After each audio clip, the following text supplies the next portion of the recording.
Before a powerful, furious family, the Blackwoods, stands Dr. Andre Santos, a young black doctor in a simple resident's coat. He is calm, resolute, a quiet island in a storm of fury. Richard Blackwood, the family patriarch, is on his feet, his face red with rage, his voice echoing in the tense silence. "Security!" he bellows. "Get him out of here! He was removed from this case!" But Andre doesn't flinch. He simply gestures to a large screen behind him. On it, a live feed from a hospital room shows Victoria Blackwood, the supposedly comatose heiress, sitting up in bed, fully conscious, a single tear of vindication tracing a path down her cheek. Andre holds up a single manila folder, its contents more powerful than all the Blackwood fortune. He looks at the furious patriarch and says with unshakable calm, "What you don't know, Mr. Blackwood, is that your daughter has been my star witness, and she has quite a story to tell. But to understand how this moment of shocking justice came to be, we must go back 2 weeks earlier, to a time when Dr. Andre Santos's future felt far less certain. His days at Mount Sinai Hospital were a quiet battle, fought in hallways and at patients' bedsides. Andre moved with a focus that some mistook for aloofness, but was in fact a shield. He was a brilliant neurology resident, a graduate of the prestigious Johns Hopkins Medical School on a full scholarship. But in these elite halls, his credentials often seemed invisible next to the color of his skin. He would be subtly dismissed by senior white doctors in morning meetings, ignored by the families of wealthy patients who looked right through him, and condescended to with a polite, cutting professionalism. Yet his true character was revealed not in how he handled the powerful, but in how he treated the powerless. He would spend extra time with elderly patients who had no insurance, explaining their conditions with a patience that other, busier doctors never afforded them. He would hold their hands, listen to their stories, and treat them with a dignity that was its own form of medicine. It was this deep well of integrity that put him on a collision course with the hospital's administration. He had been assigned to the case of Victoria Blackwood, a 25-year-old heiress who had been in a coma for months following a yachting accident. The case was high profile, and Andre's appointment had not gone unnoticed. He was stopped in the hallway by Dr. Wellington, the hospital's icy medical director. She crossed her arms, her gaze assessing him not as a doctor, but as a risk. "The Blackwood family donated our new pediatric wing," she said, her voice sharp. "We can't afford experiments." The word hung in the air between them, heavy and sharp. An experiment. That is what he was to them. Andre took a deep breath, letting the sting of the insult wash over him before he replied.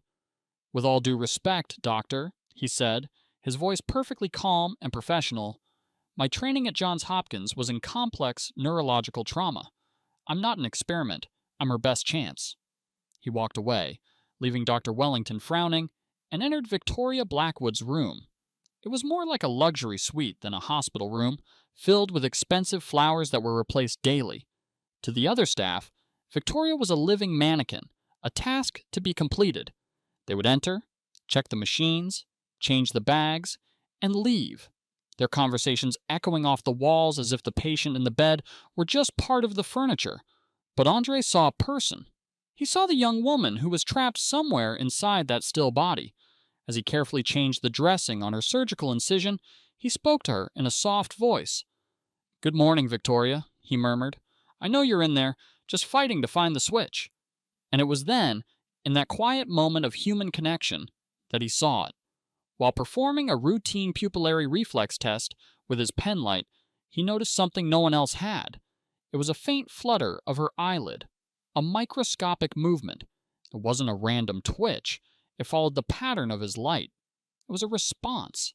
His heart began to race. This was a sign, a clear, undeniable sign of cognitive function that had been missed by everyone else. He pulled out the small, private notebook he always carried and discreetly jotted down the date, time, and his observation. In that moment, he realized he wasn't just treating a coma. He was looking at a conscious mind, locked inside a silent prison. And deep inside that prison, Victoria Blackwood, who had been listening to every prejudiced comment, every careless word for weeks, felt the first flicker of hope she had known in months. She couldn't respond, but she could hear him, and for the first time, someone was speaking to her. Days later, armed with this secret knowledge, Andre was in Victoria's room conducting more tests. He used a specific sequence of light flashes, a simple code he had developed, hoping to elicit another response. He was so focused, he didn't hear the door swing open. Margaret and Richard Blackwood, Victoria's formidable parents, stormed in, their faces masks of indignation. Dr. Wellington followed close behind, her expression confirming that this was an ambush. "What in God's name do you think you're doing with our daughter?" Richard boomed, his voice accustomed to instant obedience. Andre straightened up, his heart sinking. He had been so close. "I'm performing a standard neurological exam, Mrs. Blackwood," he explained calmly. "I've observed promising signs of cognitive activity that I wanted to investigate further. But Dr. Wellington, ever loyal to the hospital's wealthy donors, cut him off." She looked at him with an expression of profound disappointment, as if he were a child who had broken a priceless vase. "Dr. Santos," she said, her voice dripping with condescension, "perhaps you should focus on patients more suited to your experience level." The insult was no longer veiled. It was a dagger, sharp and clear. Patients suited for you. The poor. The unimportant. The ones no one else wanted. Andre felt a flush of anger, but then his eyes darted to the heart monitor beside Victoria's bed. He saw it spike. A tiny but significant jump in her heart rate.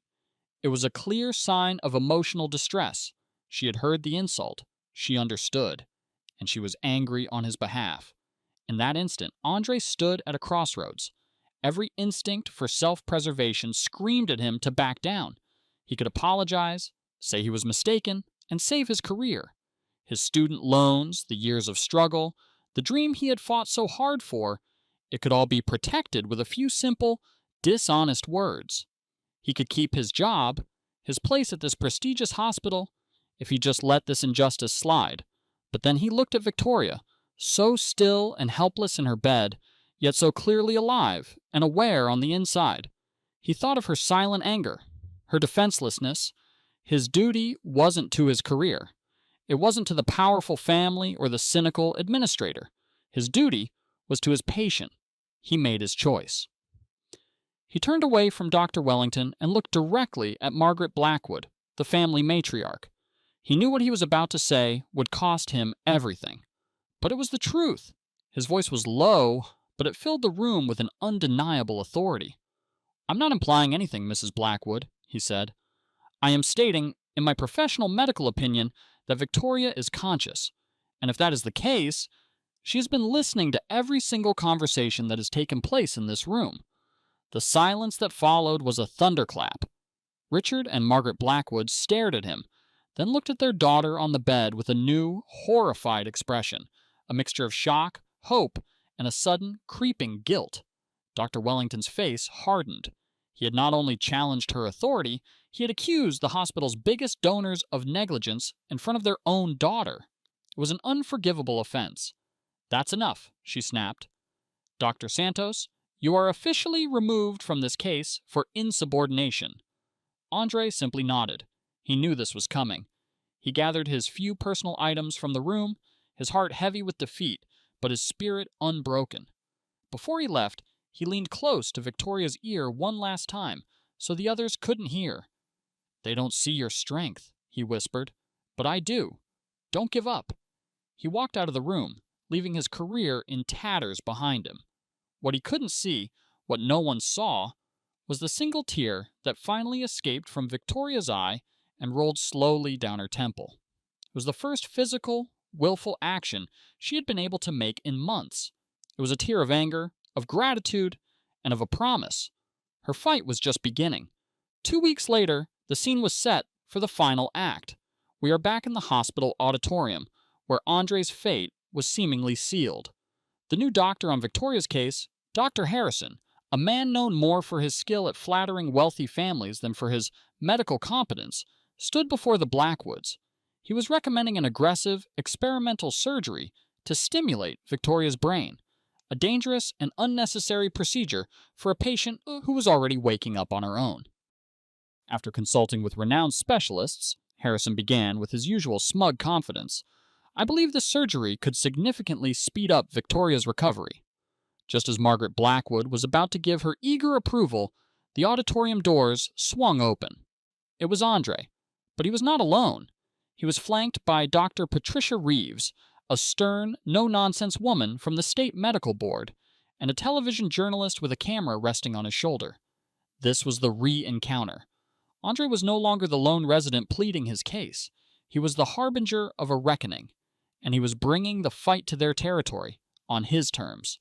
What followed was the systematic and brutal demolition of the Blackwoods world.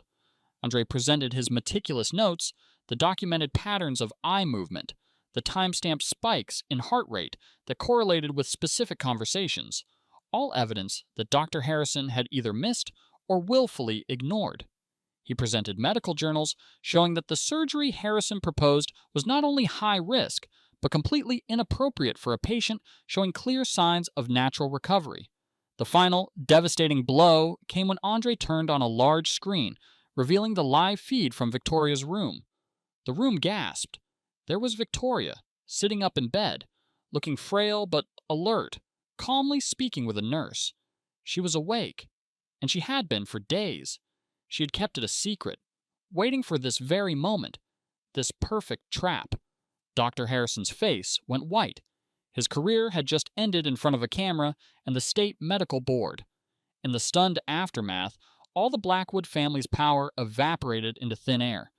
It was then that Victoria's voice, clear and strong, came through the auditorium's speakers from the video link. "Dr. Santos," she said, addressing him directly, "my family and this hospital owe you more than an apology. I am prepared to offer you a settlement of any amount you name for the damage to your reputation." It was the offer of a simple reward, a check to make the problem go away. Everyone looked at Andre, expecting him to name a life-changing number. But Andre looked at the broken people before him, then at Victoria's determined face on the screen. He hadn't done this for money. He had done it for something much bigger. "I don't want your money, Victoria," he said, his voice ringing with purpose. "I want your power. I want you to help me ensure that what happened to me, and almost to you, never happens again. I want to reform this department from the ground up, based on one thing and one thing only: competence. That's my price." 6 months later, Mount Sinai Hospital was unrecognizable. The new head of neurology, Dr. Andre Santos, walked the halls with an air of quiet authority. He led a diverse team of the brightest young doctors from all over the country, men and women of every race and background, hired for one reason: they were the best. The department that was once a nest of prejudice and politics was now the most respected on the East Coast. A new plaque had been installed at the entrance to the neurology wing. It was simple, but its message was revolutionary. It read, "Competence has no color, gender, or last name." Victoria Blackwood was no longer just a patient he had saved.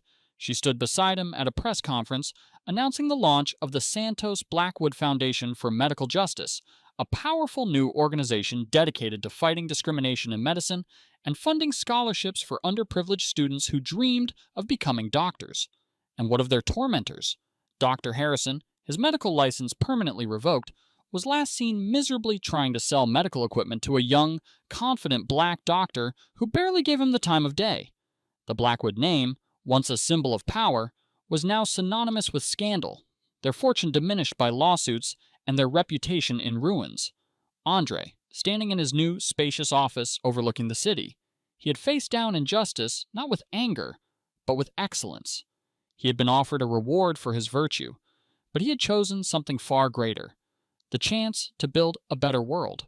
His single, brave act of integrity had not just saved one life, it had created a ripple effect of goodness, opening doors for hundreds of others and transforming an entire system. He hadn't just won a fight, he had proven that the greatest reward for virtue is the opportunity to create even more of it, building a legacy of hope that would outlive them all.